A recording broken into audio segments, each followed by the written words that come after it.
সন্ধে হলে এরকম ভাজাপুরি খেতে কার না ভালো লাগে, তার সাথে যদি হয় মুড়ি, আর মুড়ির সাথে কিন্তু এসব খাওয়ার খেতে দারুণ লাগে। মিষ্টির দোকানের সামনে এসে দেখি এত সুন্দর সুন্দর সব নানা রকম চপ টপ ভাজা হচ্ছে, সিঙ্গারা রয়েছে, আলুর চপ রয়েছে, বেগুনি রয়েছে, ভেজিটেবল চপ রয়েছে, আর রয়েছে মিষ্টি নানা রকম সাইজের মিষ্টি হচ্ছে 10 থেকে 30 টাকার মধ্যে, আর রাবড়ি রয়েছে, নানা রকমের কিন্তু সম্ভার রয়েছে, খাওয়া দাওয়ার প্রচুর খাজানা রয়েছে এই মিষ্টির দোকান।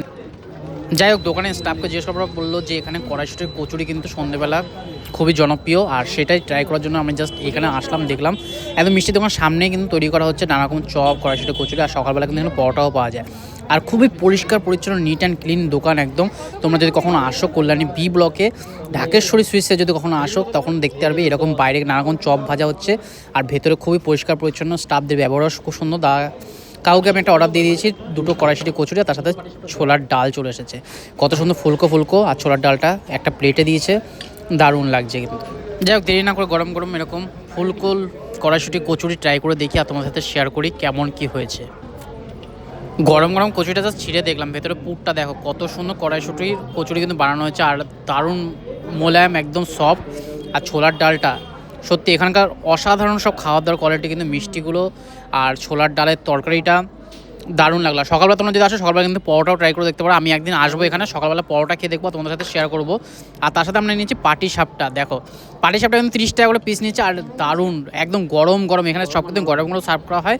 আর সামনে বাইরেই তৈরি হচ্ছিলো, বাইরে এরা তৈরি করে, আর যাতে সবাই দেখতেও পারে আর খেতেও পারে, সেই জন্য আমাদের দেখেছিলাম ঢোকার সময়, তাই জন্য আমরা অর্ডার করে দিচ্ছি পাটি সাপটা। ওটা জাস্ট নরম আর মোলায়েম ছিল, খুবই সুন্দর। আর কচুরিটা তো জাস্ট আমার অসাধারণ লেগেছে। পিঠের ভেতরে যে পুরটা দেওয়া হয়েছে না, সেই পুরটা কিন্তু অসাধারণ, কালাকাঁদ গুড় আর তার সাথে সুজি নারকোল দিয়ে দারুণভাবে একটা পুর দেওয়া হয়েছে, খুবই সফট আর খুবই গরম গরম, কারণ বাইরে কিন্তু বানানো হচ্ছে।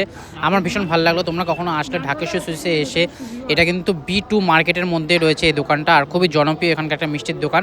যাই হোক, যে কোনো অনুষ্ঠানে কিন্তু এখানকার মিষ্টি খেতে সবাই পছন্দ করে, আমারও ভীষণ ভালো লাগে। এর আগেও খেয়েছি, তোমাদের সাথে শেয়ার করেছিলাম আগের বছর। আর এই বছর আমি এসেছিলাম হঠাৎ করে B2 মার্কেটে একটু কাজের জন্য, তখন আমি ভাবলাম এখানে ট্রাই করে দেখাতে সন্ধ্যার টিফিনটা। জাস্ট আমার পড়াশুরু করছে তো দারুণ লাগলো, অ্যাজ ইউজুয়াল আগের বছর যেরকম ছিল সেরকমই, আরও টেস্টি। এরকম নোনতা মিষ্টি খাওয়ার পরে কিন্তু পাটিসাপটা পিঠে হোক মিষ্টি হোক, খাওয়ার কিন্তু একটা বেশ আলাদাই মজা আছে, আর এতটাই নরম হচ্ছে না, আর এতটাই সফট, ভীষণ ভালো লাগলো এটা খেয়ে। এত সুন্দর নরম গরম আর এত টেস্টি, আমার ভীষণ ভালো লাগলো। আর পুরটা জাস্ট অসাধারণ মেল্ট হয়েছে, খুবই সফট, মানে মুখে দিলেই কিন্তু গলে যাচ্ছে, এত সুন্দর।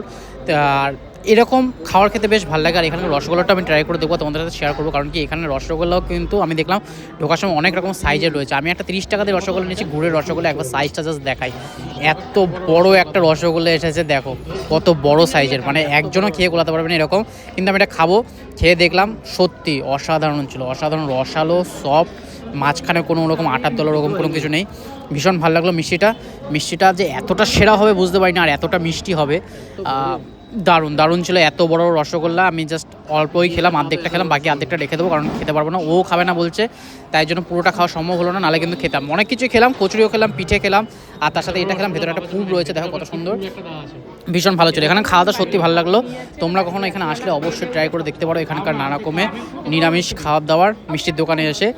দেখাবো নতুন বিষয়ে, তখন